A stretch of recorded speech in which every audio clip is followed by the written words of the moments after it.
ಮಾನ್ಯ ಅಧ್ಯಕ್ಷರೇ,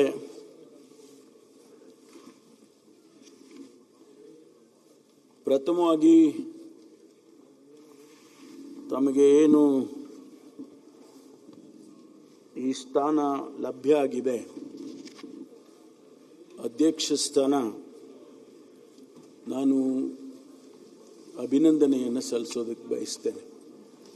ಅಶೋಕ್ ಅವರು ವಿರೋಧ ಪಕ್ಷ ನಾಯಕರು ಹೇಳಿದರು, ಆ ಸೀಟಿಗೆ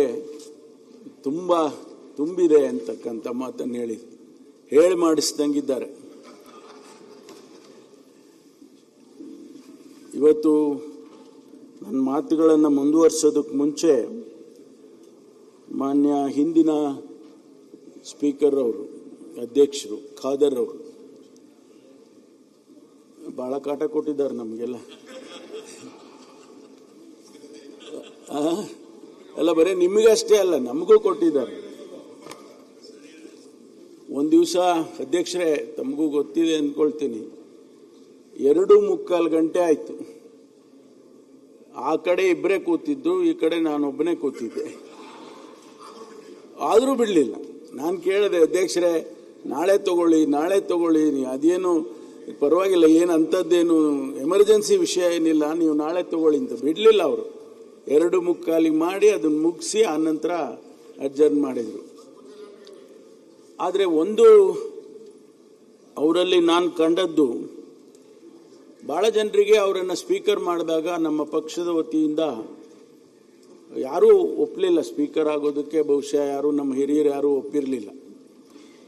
ಆದರೆ ಖಾದರ್ ಅವರನ್ನು ಮಂತ್ರಿ ಮಾಡಬೇಕು ಅಂತಕ್ಕಂಥದ್ದು ಬಂದಾಗ ಅವರಿಗೆ ಅನೇಕ ಕಾರಣದಿಂದ, ತಮಗೆಲ್ಲ ಗೊತ್ತಿದೆ ರಾಜಕಾರಣದಲ್ಲಿ ಯಾವ ರೀತಿ ನಡೆಯುತ್ತೆ ಅಂತ, ಮಂತ್ರಿ ಮಾಡೋದಕ್ಕಾಗಲಿಲ್ಲ ಅಂತ ಹೇಳಿ ನಮ್ಮ ಹೈಕಮಾಂಡ್ನವರು ಅವ್ರನ್ನ ಸ್ಪೀಕರ್ ಆಗಿ ಅಂತ ಹೇಳ್ತಾರೆ.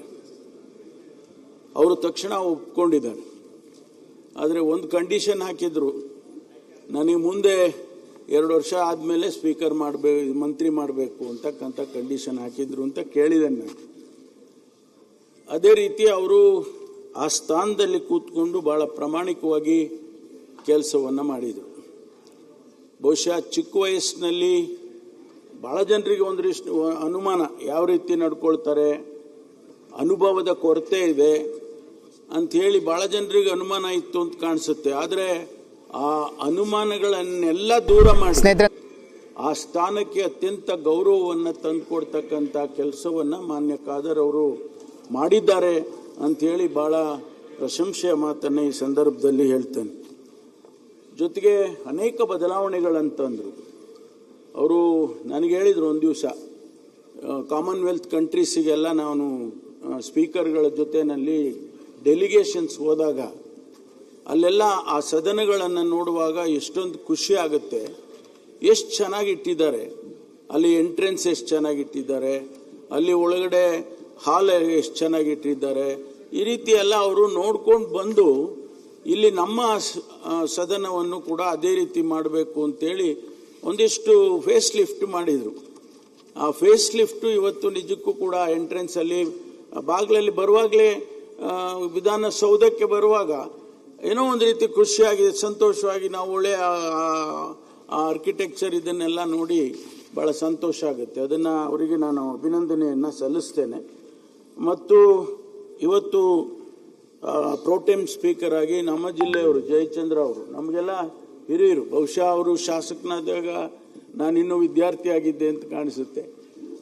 ಅವರು ಪ್ರೋಟೆಮ್ ಸ್ಪೀಕರ್ ಆಗಿ ಇವತ್ತು ತಮ್ಮ ಆಯ್ಕೆಯನ್ನು ಮಾಡ್ತಕ್ಕಂಥ ಪ್ರಕ್ರಿಯೆಯನ್ನು ಬಹಳ ಚೆನ್ನಾಗಿ ಮಾಡಿಕೊಟ್ಟಿದ್ದಾರೆ ಅಂತ ಹೇಳಿ.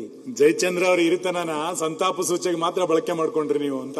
ಇಲ್ಲ, ಅವರೆಲ್ಲ ಮಂತ್ರಿಗಳಾಗಿದ್ದವರು ಹಿಂದೆ, ಇನ್ನೂ ಕೂಡ ಅವಕಾಶಗಳಿದಾವೆ. ಯಾಕೆ ಆ ಥರ ಮಾತು ಹೇಳ್ತೀರ ನೀವು? ಮುಖ್ಯಮಂತ್ರಿಗಳು ಹೇಳಿದ್ದಾರೆ, ಅಲ್ಲಿ ಕುಂತವರು ಮುಖ್ಯಮಂತ್ರಿ ಆಗಿದ್ದಾರೆ. SM ಕೃಷ್ಣ ಅವರು ಅಲ್ಲಿ ಕೂತ್ಕೊಂಡು ಅಲ್ಲಿಂದ ಮುಖ್ಯಮಂತ್ರಿ ಆದರು, ಜಗದೀಶ್ ಶೆಟ್ಟರ್ ಆದರು. ಮುಖ್ಯಮಂತ್ರಿಗಳೇ ಆ ಮಾತು ಹೇಳಿದ್ದಾರೆ ಅಂದರೆ ಸ್ವಲ್ಪ ಯೋಚನೆ ಮಾಡಿ ನೀವು. ಆದ್ದರಿಂದ ಅವರಿಗೂ ಕೂಡ ನಾನು ಅಭಿನಂದನೆಯನ್ನು ಈ ಸಂದರ್ಭದಲ್ಲಿ ಹೇಳ್ತೇನೆ. ಮಾನ್ಯ ಅಧ್ಯಕ್ಷರೇ, ತಮ್ಮ ಕುಟುಂಬ ಬಹಳ ಒಂದು ರೀತಿಯಲ್ಲಿ ಸಮಾಜದಲ್ಲಿ ಆ ಭಾಗದಲ್ಲಿ ಇಡೀ ಜನರ ಪ್ರೀತಿಯನ್ನು ಗಳಿಸಿ ಒಂದು ಕೃಷಿ ಕುಟುಂಬ ಆಗಿ ಪೊಲೀಸ್ ಪಾಟೀಲ್ ಅಂತಕ್ಕಂಥ ಕುಟುಂಬ ಅದು ಹೇಗೆ ಬಂತೋ ಗೊತ್ತಿಲ್ಲ. ತಮ್ಮ ಮನೆತನದಲ್ಲಿ ಯಾರಾದರೂ ಪೊಲೀಸ್ ಆಗಿದ್ರೋ ಏನೋ ಗೊತ್ತಿಲ್ಲ ನನಗೆ. ಪೊಲೀಸ್ ಪಾಟೀಲ್ರು ಅಂತೇಳಿ ಆ ಕುಟುಂಬಕ್ಕೆ ಸಾಮಾನ್ಯವಾಗಿ ಜನ ಕರೀತಾ ಇರ್ತಕ್ಕಂಥದ್ದು. ತಮಗೆ ವಿಶೇಷವಾಗಿ ರೋಣದ್ ಗೌಡ್ರು ಅಂತಾರೆ, ತಮಗೆ ರೋಣದ್ ಗೌಡ್ರು ಅಂತ ಕರೆಯೋದು ತಮಗೆ.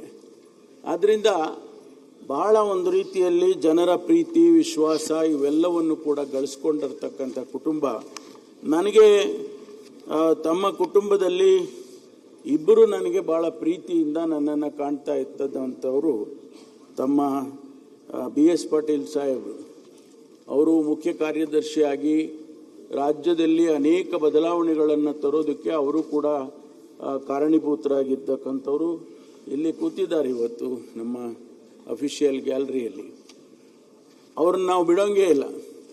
ಮುಖ್ಯಮಂತ್ರಿಗಳು ಬೆಂಗಳೂರನ್ನು ಗ್ರೇಟರ್ ಬ್ಯಾಂಗ್ಳೂರು ಮಾಡುವಂಥ ಸಂದರ್ಭದಲ್ಲಿ ಅವರ ಸಲಹೆ ಸೂಚನೆಗಳನ್ನು ತಗೊಂಡು ಮಾಡಬೇಕು ಅಂತೇಳಿ ಅವರನ್ನು ಆ ಸಮಿತಿಯಲ್ಲಿ ಸೇರಿಸ್ಕೊಂಡಿರ್ತಕ್ಕಂಥದ್ದು ಇವತ್ತು ನಮಗೆಲ್ಲ ಗೊತ್ತಿರುವಂಥ ವಿಷಯ. ಜೊತೆಗೆ RS ಪಾಟೀಲ್ರು, ನನಗಂತೂ ಅವ್ರನ್ನ ಕಂಡ್ರೆ ಅತ್ಯಂತ ಗೌರವ. ಲೋಕಸಭಾ ಸದಸ್ಯರಾಗಿ ಬಹುಶಃ ಎಂಥ ನಡತೆ ಅವ್ರದ್ದು ಅಂತ ಹೇಳಿದರೆ ನಾವೆಲ್ಲ ಅವರನ್ನು ಅನುಕರಣೆ ಮಾಡಬೇಕು ಅನ್ನುವಂಥದ್ದು. ಅವರನ್ನು ಕೂಡ ನಾನು ಸ್ಮರಿಸ್ಕೊಳ್ತೇನೆ ಇವತ್ತು. ತಾವು 89ರಲ್ಲಿ ಆಯ್ಕೆಯಾಗಿ ಬಂದ್ರಿ. ಅದೇ ಸಂದರ್ಭದಲ್ಲಿ ನಾನು ಕೂಡ 89ರಲ್ಲಿ ಆಯ್ಕೆಯಾಗಿ ಬಂದವನು. ವೀರೇಂದ್ರ ಪಾಟೀಲ್ ಸಾಹೇಬರು ಅಧ್ಯಕ್ಷರಾಗಿದ್ದರು. ನಾವೆಲ್ಲ ಆ ಸಂದರ್ಭದಲ್ಲಿ ಆಯ್ಕೆಯಾಗಿ ಬಂದವರು. ಅವತ್ತಿನಿಂದ ತಾವು 8 ಬಾರಿ ಚುನಾವಣೆಗೆ ಸ್ಪರ್ಧೆ ಮಾಡಿದರೂ ಕೂಡ 4 ಬಾರಿ ಆಯ್ಕೆ ಆಗೋದಕ್ಕೆ ಮಾತ್ರ ಸಾಧ್ಯ ಆಗಿದೆ. ಆದರೆ ಯಾವತ್ತೂ ಕೂಡ ಸದನದಲ್ಲಿ ಆಗಲಿ ಹೊರಗಡೆ ಆಗಲಿ ತಮ್ಮ ಬಗ್ಗೆ ನಮ್ಮ ಎಲ್ಲ ಶಾಸಕರು ಕೂಡ, ವಿರೋಧ ಪಕ್ಷದವರು ಇರ್ಬೋದು, ನಮ್ಮವರು ಇರ್ಬೋದು, ಅತ್ಯಂತ ಗೌರವದಿಂದ ತಮ್ಮನ್ನು ಕಾಣುವಂಥ ರೀತಿಯಲ್ಲಿ ತಾವು ನಡ್ಕೊಂಡಿದ್ದೀರಿ. ಹಾಗಾಗಿ ತಮಗೆ ಈ ಸ್ಥಾನ ಸೂಕ್ತವಾಗಿ ಇದೆ ಅಂಥೇಳಿ ನಾನು ಅಂದ್ಕೊಳ್ತೇನೆ. ಒಂದು ಮಾತು ನನಗೆ ಅಶೋಕ್ ಅವರು ವಿರೋಧ ಪಕ್ಷದ ನಾಯಕರುಗಳು ಈ ಆಯ್ಕೆಗೆ ಭಾಗವಹಿಸಬೇಕಾಗಿತ್ತು. ನನಗೆ ಗೊತ್ತಿಲ್ಲ, ನಿಮ್ಮ ರಾಜಕಾರಣ ಸಮಸ್ಯೆಗಳ ಬಗ್ಗೆ ವಿರೋಧ ಮಾಡ್ತಕ್ಕಂಥದ್ದು, ಚರ್ಚೆ ಮಾಡ್ತಕ್ಕಂಥದ್ದು ಅದೆಲ್ಲ ಸ್ವಾಭಾವಿಕ. ಆದರೆ ಒಬ್ಬ ಅಧ್ಯಕ್ಷನನ್ನು ಆಯ್ಕೆ ಮಾಡುವಾಗ ನೀವು ಹೊರಗುಳಿತೀರಾ ಅಂತ ಹೇಳಿದರೆ ನನಗೆ ಯಾಕೋ ಅದು ಸರಿ ಅನ್ನಿಸ್ಲಿಲ್ಲ. ನೀವು ಆಯ್ಕೆ ಮಾಡಿ, ನೀವು ನಮ್ಮನ್ನು ವಿರೋಧ ಮಾಡ್ಬೋದು, ಸರ್ಕಾರವನ್ನು ವಿರೋಧ ಮಾಡ್ಬೋದು, ಅಥವಾ ಇಶ್ಯೂಗಳನ್ನು ವಿರೋಧ ಮಾಡ್ಬೋದು. ಆದರೆ ಆ ಪೀಠ, ತಾವು ಹೇಳಿದ್ರಿ ಈಗ ನಮಗೆ ಹೆಚ್ಚು ಪ್ರಾತಿನಿಧ್ಯ ಕೊಡಬೇಕು, ನಮಗೆ ಚರ್ಚೆ ಮಾಡೋದಕ್ಕೆ ಅಧಿಕಾರ ಕೊಡಬೇಕು, ಹಾಗೆ ಅಂತಕ್ಕಂಥ ಮಾತೆಲ್ಲ ತಾವು ಹೇಳಿದ್ರಿ, ಸಂತೋಷ. ಆದರೆ ಅವರನ್ನು ಆಯ್ಕೆ ಮಾಡುವಾಗ ನೀವು ಭಾಗವಹಿಸಿದ್ದಿದ್ರೆ ಇನ್ನೂ ಗೌರವ ತಮಗೂ ಬರ್ತಾ ಇತ್ತು, ಆ ಪೀಠಕ್ಕೂ ಕೂಡ ತಾವು ಗೌರವವನ್ನು ಕೊಟ್ಟಾಗ ಆಗ್ತಾ ಇತ್ತು ಅಂತೇಳಿ ನನ್ನ ವೈಯಕ್ತಿಕವಾದಂಥ ಅಭಿಪ್ರಾಯ. ಇವತ್ತು ನಾವು ತಮ್ಮಿಂದ ನಿರೀಕ್ಷೆ ಮಾಡೋದೇನು, ಈ ಸದನವನ್ನು ಐತಿಹಾಸಿಕವಾದಂಥ ಸದನ ಇದು. ಕರ್ನಾಟಕದ ವಿಧಾನಸಭೆ, ವಿಧಾನಮಂಡಲ ಅಂತ ಹೇಳಿದರೆ ಬೇರೆ ಬೇರೆ ರಾಜ್ಯದಲ್ಲಿ ಬಹಳ ಗೌರವ ಇದೆ. ಆ ಗೌರವವನ್ನು ಉಳಿಸ್ಕೊಂಡು ಈ ಸದನವನ್ನು ನಡೆಸುವಾಗ ಎಲ್ಲರಿಗೂ ಕೂಡ ಮುಕ್ತ ಅವಕಾಶವನ್ನು ಕೊಡ್ತಕ್ಕಂಥದ್ದಾಗಬೇಕು ಅನ್ನುವಂಥದ್ದು. ಜೊತೆಗೆ ರಾಜ್ಯದ ಸಮಸ್ಯೆಗಳು, ಜ್ವಲಂತ ಸಮಸ್ಯೆಗಳು ಬರ್ತವೆ. ಮಾನ್ಯ ಅಧ್ಯಕ್ಷರೇ, ಸರ್ಕಾರ ಒಂದು ಕಡೆ ಅಭಿಪ್ರಾಯ ಇಟ್ಕೊಂಡಿರ್ತದೆ, ವಿರೋಧ ಪಕ್ಷದವರು ಒಂದು ಕಡೆ ಅಭಿಪ್ರಾಯಗಳನ್ನ ಇಟ್ಕೊಂಡಿರ್ತಾರೆ. ಆದರೆ ರಾಜ್ಯದ ಹಿತದೃಷ್ಟಿಯಿಂದ ಆ ಸಮಸ್ಯೆಯನ್ನು ಯಾವ ರೀತಿ ತಗೊಂಡು ಹೋಗಬೇಕು ಅನ್ನೋದಕ್ಕೆ ಸರ್ಕಾರಕ್ಕೆ ತಾವು ತಿಳಿಸ್ಬೇಕಾಗ್ತದೆ ಅನೇಕ ಸಂದರ್ಭದಲ್ಲಿ. ಹಾಗಾಗಿ ಆ ಪೀಠ ಅನ್ನುವಂಥದ್ದು ಅತ್ಯಂತ ದೊಡ್ಡ ಜವಾಬ್ದಾರಿಯಿಂದ ಇರತಕ್ಕಂಥ ಪೀಠ. ರಾಜ್ಯದ ದೃಷ್ಟಿಯಿಂದ ಇಡೀ ರಾಜ್ಯ ನೋಡ್ತಾ ಇರುತ್ತೆ, ಇಡೀ ರಾಜ್ಯದ ಜನತೆ ನಮ್ಮನ್ನು ನೋಡ್ತಾ ಇರುತ್ತೆ, ತಮ್ಮನ್ನು ನೋಡ್ತಾ ಇರುತ್ತೆ. ಯಾವ ರೀತಿ ತಾವು ತೀರ್ಪುಗಳನ್ನು ಕೊಡ್ತೀರಿ ಅನ್ನೋದನ್ನು ನೋಡ್ತಾ ಇರುತ್ತೆ. ಹಾಗಾಗಿ ಅನೇಕ ಸಂದರ್ಭದಲ್ಲಿ ಅಶೋಕ್ ಅವರು ಹೇಳಿದಾಗೆ 18 ಜನರನ್ನು ಸಸ್ಪೆಂಡ್ ಮಾಡಿದರು. ಯಾವ ಉದ್ದೇಶಕ್ಕೆ ಅಂತ ಸಂದರ್ಭ ಯಾಕೆ ಬಂತು, ಆ ಸಂದರ್ಭ ಬರೋದಕ್ಕೆ ಯಾರು ಕಾರಣರು, ಇದೆಲ್ಲ ಚರ್ಚೆ ಆಗಬೇಕಾಗ್ತದೆ. ಆದ್ದರಿಂದ ಇಂಥ ಒಂದು ಆ ಪೀಠ ಬಹಳ ಶ್ರೇಷ್ಠವಾಗಿರ್ತಕ್ಕಂಥದ್ದು, ಅತ್ಯಂತ ಗೌರವವಾಗಿರ್ತಕ್ಕಂಥ ಪೀಠವನ್ನು ತಾವು ಅಲಂಕರಿಸಿದಿರಿ. ಹಾಗಾಗಿ ತಮಗೆ ಶುಭವನ್ನು ನಾನು ಈ ಸಂದರ್ಭದಲ್ಲಿ ಕೋರ್ತೇನೆ. ಬಹಳ ಸಂತೋಷ ಆಗಿದೆ ನನಗಂತೂ. ತಾವು ಮಂತ್ರಿ ಆಗ್ಬೋದಿತ್ತು, ತಾವು ಮಂತ್ರಿ ಆಗೋದಕ್ಕೇನು ಕಷ್ಟ ಇರಲಿಲ್ಲ.